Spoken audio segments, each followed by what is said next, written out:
Good morning, children. Today we will study about the classification of force. Classification of force means the force is classified into major two groups. That is contact force and the second one is non-contact force. Contact force means the force that occurs when two bodies are in contact. And contact force are of two types. One is muscular force, like if you have to lift a bucket of water, you need muscular force to lift the filled bucket. And frictional force, if you have to pull or push the object on the ground, then you have to overcome frictional force to make the body move on the ground. You have to apply more force than frictional force that is applied by the ground on the object, then only the object will move. Similarly, non-contact force, it is of three types. The first one is magnetic force that occurs due to magnet. Second is electrostatic force.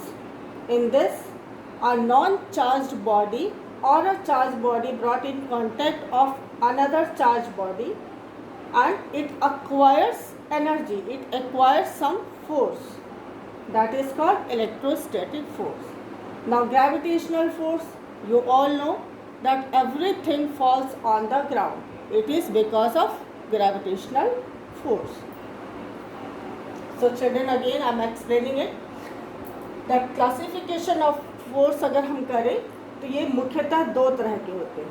पहला contact, जो कि संपर्क में आए, एक दूसरे की contact में आए, इस वजह से जो फोर्स प्रोड्यूस होता है, that is called contact force. इसमें पहला है मस्कुलर फोर्स, यानी कि हम मसल्स का यूज़ करते हैं कोई भी हैवी सामान को लिफ्ट करने के लिए, पुश करने के लिए, पुल करने के लिए. तो वहाँ पे ऑब्जेक्ट और हमारे मसल्स डायरेक्ट या इनडायरेक्ट कांटेक्ट में रहते हैं. That is muscular force.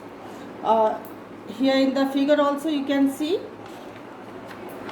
अब यहाँ पे आप देखिए, see in this figure, here muscular force is being applied. Here the man is using muscular force indirectly because he is catching the string and then he is pulling the trolley. Here all of them are using muscular force either for lifting the bucket or for playing football or for riding the bicycle. Muscular force is needed. यहाँ पे आप और examples भी देख सकते हैं. Elephant is using its muscular force to lift the log of wood. Log of would को उठाने के लिए भी एलिफेंट मस्कुलर फोर्स का ही यूज़ कर रहे हैं. Here also farmer and the animal both are using their muscular forces. Now second we come to frictional force. Frictional force is actually the force that is exerted by the ground on the object and it acts in the opposite direction of a moving object. जैसे ये ground surface है, इसके ऊपर कोई बड़ा सा heavy box है ना. इसे अगर हम फोर्स लगाएं तो फोर्स लगाने के लिए वी नीड टू ओवरकम. अगर हम इस डायरेक्शन में फोर्स लगा रहे हैं तो फ्रिक्शनल फोर्स अपोजिट डायरेक्शन में लगेगा, है ना. और जब फ्रिक्शनल फोर्स से ज़्यादा फोर्स हम अप्लाई करेंगे तभी इस ट्रंक को हम इधर से इस तरफ पुश कर सकेंगे. सो it is also frictional force also occurs when the body is directly in contact with the ground surface. So here it is also an example of contact force. Now next, अब हम लोग आते हैं magnetic force पे. जैसे ये एक magnet है, it is a magnet with north pole and south pole. आप लोगों को पता है कि poles have maximum force of attraction. So अगर यहाँ पे हम आयरन फाइलिंग्स या नेल्स छोटे रखें तो क्या होगा, they will come and stick over here. they will come and stick on the poles. अब इन दोनों के बीच में यहाँ तो कोई भी कुछ भी था नहीं, कोई मीडियम था नहीं, है ना. ये दोनों आपस में एक दूसरे के कांटेक्ट में भी नहीं है, एक दूसरे के टच में भी नहीं आए, लेकिन फिर भी मैग्नेटिक फील्ड की वजह से ये नेल्स जो हैं इससे चिपक गए. तो this is called non, it is an example of non contact force. Poles of magnet didn't come in direct contact with the nails. वो कुछ डिस्टेंस से ही नेल्स को अपनी तरफ अट्रैक्ट कर लिए. Now we come to second example. Second example, कंघी को लीजिए और उससे पेपर के छोटे छोटे बिट्स को उठाने की कोशिश करिए. तो वो बिट्स उठेंगे क्या कंघी से? नहीं. अब उसी कंघी को लीजिए और सिर पे कई बार उसे रगड़ दीजिए, सिर पे कई बार रोटेट करा दीजिए, और इसके बाद फिर वो बिट्स ऑफ पेपर उठाने की कोशिश करिए. तो क्या होगा?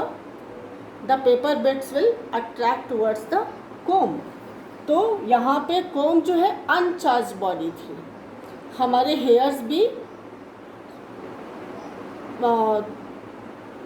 ऑयल वगैरह की ऑयल की वजह से थोड़े से चार्ज्ड थे. तो हमारे हेयर से जब कोम को हमने रब किया तो वो चार्ज पार्टिकल्स कोम पे भी डिपॉजिट हो गए and the comb become charge. Comb जो है वो चार्ज हो गई और इसके बाद वो बिट्स ऑफ पेपर को अपनी तरफ अट्रैक्ट कर ली. So this type of force is called electrostatic force. Now third we come to gravitational force. कोई भी चीज़, बॉल है, it falls down. Any fruit, it also falls down.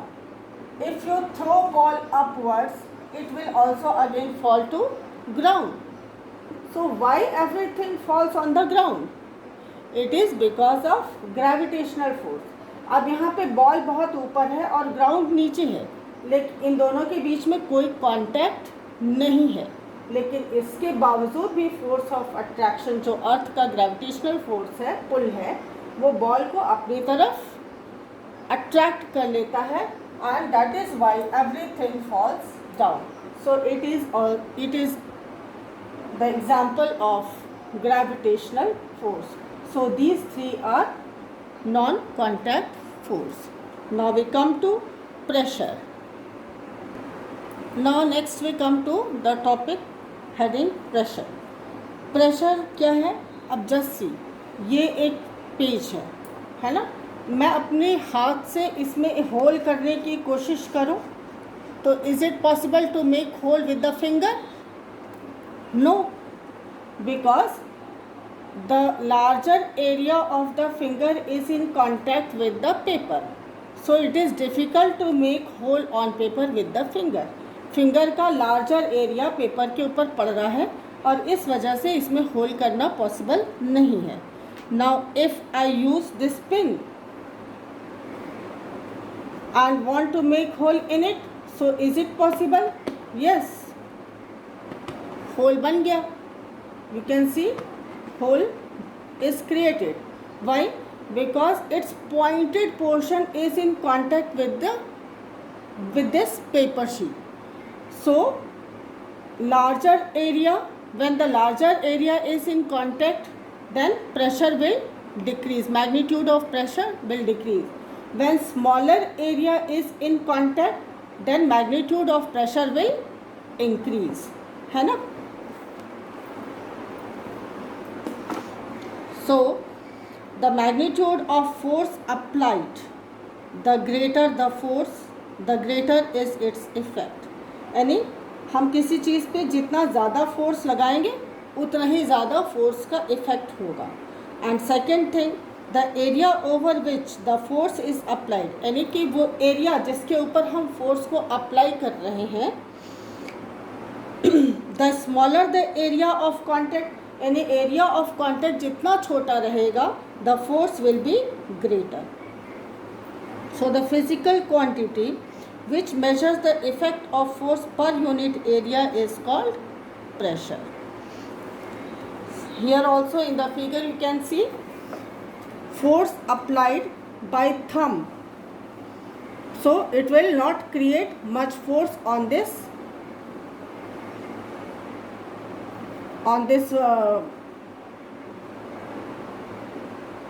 wood piece.